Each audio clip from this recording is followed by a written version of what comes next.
ഒരു video library തുടങ്ങാനുള്ള ഒരു പ്രചോദനം കിട്ടുകയും പിന്നെ അതിൽ നിന്ന് ഞാൻ അടുത്ത ബ്രാഞ്ച് സ്റ്റാർട്ട് ചെയ്തു. കരമനയിലായിരുന്നു പിന്നെ തുടങ്ങിയത്, അതും സക്സസ് ആയി. ഒരു 2 വർഷം കഴിഞ്ഞപ്പോൾ ഇതിൻ്റെ കൂടെ തന്നെ കെൽട്രോണിക് ജോലി നടക്കുന്നുണ്ട്.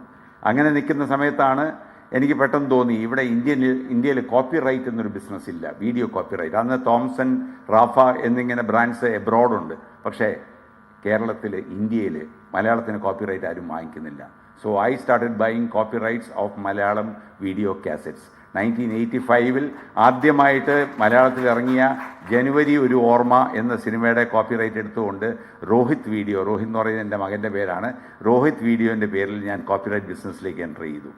That too became an instant success. ഞാൻ 400 പടങ്ങളുടെ കോപ്പി റൈറ്റ് ഓണറായിട്ട് ആ കാലത്ത് ഞാൻ മാറി എന്നുള്ളതാണ്. അങ്ങനെ ടോട്ടലി ഇതിൻ്റെ കൂടെ തന്നെ ഒരു സിനിമ പിടിക്കാനുള്ള പല പല സാഹചര്യങ്ങളും ഒത്തു വന്നു. 1987 മോഹൻലാൽ എനിക്ക് 1980 മുതൽ എനിക്ക് പേഴ്സണൽ ഫ്രണ്ടാണ്. അപ്പോൾ ലാല് ഒരു ഡേറ്റ് എനിക്ക് തരാമെന്ന് പറഞ്ഞു. അങ്ങനെ ഞങ്ങൾ പുറകെ നടന്ന് ഡേറ്റ് മേടിച്ച് 1989 നിർമ്മിച്ച ചിത്രമാണ് കിരീടം. അങ്ങനെ കിരീടം എന്ന സിനിമയുടെ നിർമ്മാതാവായി.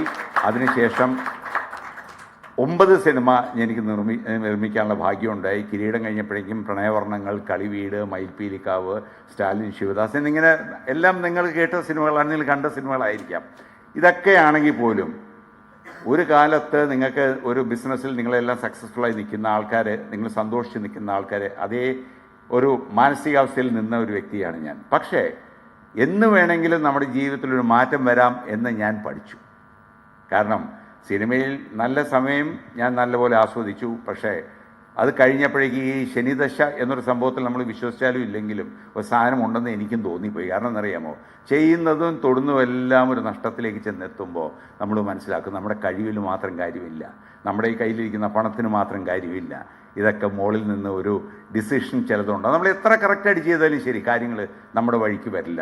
അതൊരു ബിസിനസ്സുകാരെന്ന നിലയ്ക്ക് നിങ്ങൾക്കും പലപ്പോഴും ഇത് ഫീൽ ചെയ്ത് കാണും. കാരണം പലപ്പോഴും പല നല്ല കാര്യത്തിന് വേണ്ടി ഇറങ്ങുമ്പോഴും അവിടെ ചെല്ലുമ്പോഴായിരിക്കും അയ്യോ ഇത് വിചാരിച്ച പോലെ അല്ലല്ലോ എന്നൊരു തോന്നൽ നിങ്ങൾക്ക് പിന്നീട് വരും. എന്ന് പറഞ്ഞ പോലെ ഞാനും ഒരു 3-4 വർഷം ഒരു വളരെ നരകയാതന എന്ന് വേണമെങ്കിൽ പറയാം അനുഭവിക്കേണ്ട ഒരു ഘട്ടം വന്നു. പക്ഷേ God was very kind to me. He showed me different ways. ഞാൻ ഒരിക്കലും തോറ്റോടിയൊരു വ്യക്തിയല്ല. കാരണം ഞാൻ എന്നും ഈ സ്കൂളുകളുടെയൊക്കെ വേദികളിൽ പ്രസംഗിക്കാൻ ചെല്ലുമ്പോൾ ഞാൻ എപ്പോഴും പറയുന്ന, പേരൻസിനോട് പറയുന്ന ഒരു വാക്കുണ്ട്, നിങ്ങളുടെ കുട്ടികളെ ജയിപ്പിക്കാൻ മാത്രം നിങ്ങൾ പഠിപ്പിച്ചാൽ പോരാ, അവരെ തോക്കാൻ കൂടി പഠിപ്പിക്കണം. കാരണം ഫെയിലിയർ എന്താണെന്ന് അറിഞ്ഞാൽ മാത്രമേ നിങ്ങൾ ജീവിതത്തിൽ ഒരു ലെവലിൽ എവിടെയെങ്കിലും നിങ്ങൾക്കൊരു തകർച്ച വന്നാൽ നിങ്ങൾക്ക് ഫേസ് ചെയ്യാൻ പറ്റൂ. ആ ഒരു ധൈര്യം എനിക്കുണ്ടായിരുന്നു. അതുകൊണ്ട് വളരെ പുഷ്പം പോലെ ചിരിച്ചുകൊണ്ട് തന്നെ ആ ഒരു തകർച്ചയിലും ഞാൻ ഫേസ് ചെയ്തു. 3-4 വർഷം ഒരു ഡൗൺഫോൾ എനിക്ക് വന്നു ലൈഫിൽ.